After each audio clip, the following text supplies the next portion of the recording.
여러분, 오늘도 엘리베이터 안에서 아주 치열하고 소리 없는 전쟁 한판 치르지 않으셨나요? 아마 다들 비슷한 경험이 있으실 겁니다. 엘리베이터 문이 채 반도 열리기도 전인데 우리 뇌는 이미 다음 행동을 명령하고 있죠. 마치 고도로 훈련된 사격수처럼 우리의 검지 손가락은 이미 정해진 타겟을 아주 정밀하게 조준하고 있습니다. 네, 바로 그 유명한 닫힘 버튼입니다.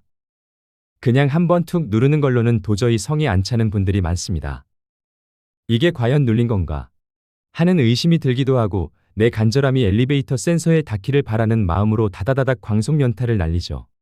그 모습이 마치 오락실에서 끝판왕 보스 몬스터를 잡기 위해 필살기 버튼을 미친 듯이 두드리는 게이머와 참 닮아 있습니다. 어떨 때는 너무 세게 눌러서 버튼이 쏙 들어가 버리진 않을까 걱정될 정도죠. 참 신기하지 않나요?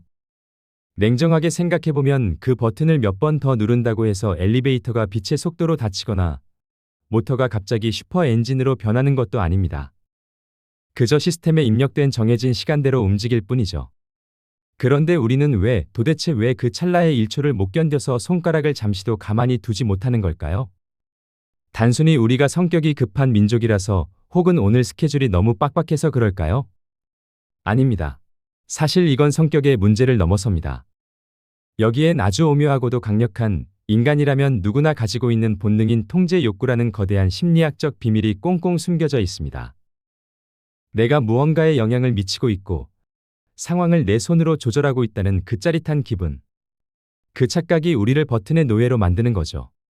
오늘은 이 작은 버튼 하나가 단순히 우리를 빨리 위층으로 데려다주는 도구를 넘어 우리 인생 전체에 던지고 있는 묵직한 메시지를 하나씩 추적해 보겠습니다. 과연 여러분의 손가락은 정말로 문을 닫고 있는 걸까요? 아니면 마음속 불안을 누르고 있는 걸까요? 사실 우리가 엘리베이터 앞에서만 이렇게 작아지는 건 아닙니다.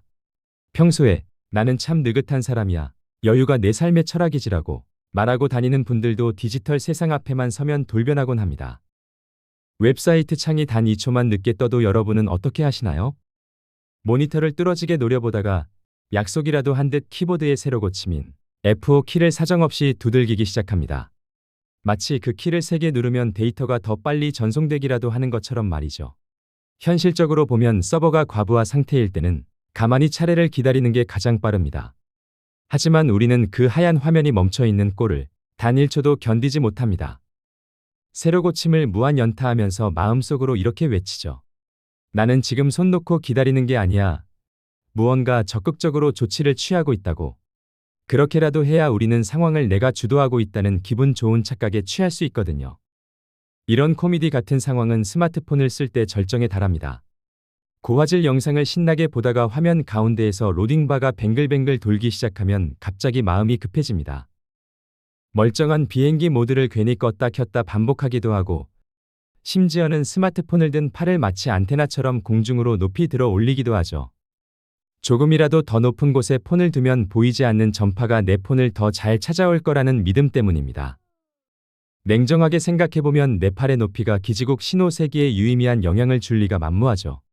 하지만 가만히 서서 로딩바만 무기력하게 쳐다보는 무력한 나로 남기보다는 팔이라도 휘두르며 애쓰는 활동적인 나가 되는 것이 우리 마음은 훨씬 편하기 때문입니다. 자, 다들 가슴에 손을 얹고 생각해보세요. 방금 제 말에 저거 내 얘긴데 하고 뜨끔하지 않으셨나요? 우리는 지금 그 정도로 내가 상황을 통제하고 있다는 감각에 굶주려 있는지도 모릅니다.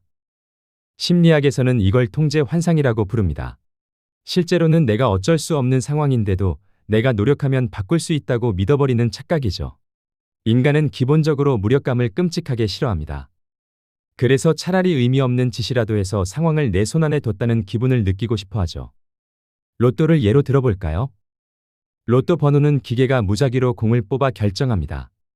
확률적으로 보면 집 앞 슈퍼에서 사나 전국에서 제일 잘 팔린다는 저 멀리 명당에 가서 줄을 서나 당첨 확률은 814만 분의 1로 똑같습니다. 그런데도 우리는 굳이 기름값을 써가며 명당을 찾아갑니다. 왜일까요? 내가 직접 발품을 팔아 선택했다는 그 행위 자체가 당첨 확률에 긍정적인 영향을 줄 거라고 믿고 싶은 겁니다. 그 고생을 함으로써 나는 당첨을 위해 최선을 다하고 있다는 가짜 통제감을 얻는 거죠. 가만히 운에 맡기기엔 우리 뇌가 너무 불안하거든요. 또 하나 사례가 있습니다. 혹시 게임 좋아하시나요? 레이싱 게임을 할 때 화면 속 캐릭터가 오른쪽으로 꺾어야 하면 나도 모르게 몸을 오른쪽으로 기울이는 분들 계시죠? 게임기 컨트롤러만 조종하면 되는데 내 몸을 45도쯤 꺾으면 캐릭터가 더 잘 회전할 것 같은 그 느낌. 옆에서 보면 정말 웃기지만 본인은 절박합니다. 내 몸의 각도가 게임 속 물리 법칙을 이길 수 있다고 뇌가 착각하는 거예요. 이게 바로 엘리베이터 닫힘 버튼을 누르는 우리 마음과 정확히 일치합니다. 스포츠 징크스도 마찬가지입니다. 내가 이 특정 옷을 입고 응원해야 이기더라. 혹은 내가 치킨을 먹으면서 봐야 골이 터지더라. 냉정하게 생각해 봅시다. 수천 킬로미터 밖에서 뛰는 선수가 여러분이 지금 치킨을 먹는지 마는지 알까요? 당연히 상관없습니다. 하지만 우리는 굳이 그 옷을 챙겨 입으며 징크스를 지킵니다. 그렇게라도 해야 이 불안한 승부의 세계에서 내가 조금이라도 기여를 하고 있다는 안도감을 얻기 때문입니다. 자, 이제 우리는 질문을 바꿔야 합니다. 왜 우리는 이토록 내 마음대로 해야만 직성이 풀리는 병에 걸린 걸까요? 사실 이 통제에 대한 집착은 우리가 처한 현대 사회의 거대한 결핍을 상징합니다. 우리는 지금 모든 것이 최적화된 세상에 살고 있습니다. 버튼 하나면 음식이 배달되고 클릭 한 번이면 지구 반대편의 소식을 듣죠. 기술은 우리에게 세상 모든 것을 내 손가락 끝으로 조종할 수 있어 라고 속삭입니다. 하지만 정작 우리 삶의 진짜 중요한 문제들은 어떻습니까? 여러분의 건강, 노후, 자녀의 미래, 그리고 타인의 마음.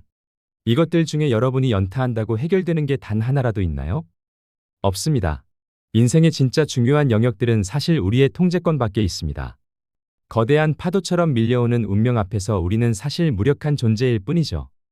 엘리베이터의 닫힘 버튼을 부서져라 누르는 그 절박한 손가락은 사실 내 맘대로 되지 않는 이 세상에서 제발 이것만이라도 내 뜻대로 되게 해달라는 현대인의 슬픈 아우성일지도 모릅니다. 심리학자들은 말합니다. 진정으로 행복한 사람은 세상을 통제하는 사람이 아니라 통제할 수 없는 것을 받아들이는 사람이라고요. 여러분이 닫힘 버튼을 누르지 않고 기다리는 그 3초는 단순히 시간을 버리는 것이 아닙니다. 그것은 세상의 속도에 나를 맞추는 연습이고 내가 어찌할 수 없는 상황을 평온하게 받아들이는 훈련입니다. 이 3초를 견디지 못하는 사람은 인생의 큰 시련이 닥쳤을 때도 조급함에 잘못된 선택을 하기 쉽습니다. 하지만 이 짧은 정적을 다스릴 줄 아는 사람은 삶의 어떤 폭풍우 속에서도 자기만의 리듬을 잃지 않습니다. 오늘부터 여러분의 검지 손가락에 휴식을 좀 주시면 어떨까요? 엘리베이터에 타서 문이 스스로 숨을 고르고 닫히는 그 짧은 찰나를 응시해 보세요. 그 순간 여러분은 비로소 기계의 속도가 아닌 인간의 속도로 돌아오게 될 것입니다. 문이 닫히는 3초 동안 옆 사람에게 가벼운 목례를 하거나 오늘 하루 고생할 나 자신에게 짧은 응원을 건네보세요. 1초를 아껴서 부자가 되는 게 아니라 그 1초를 다스릴 줄 알아야 진짜 마음의 부자가 됩니다.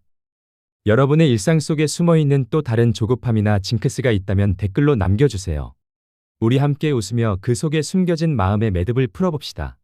마지막으로 여러분의 삶이 조금 더 느긋하고 풍요로워지길 진심으로 응원하는 부자 팩토리였습니다.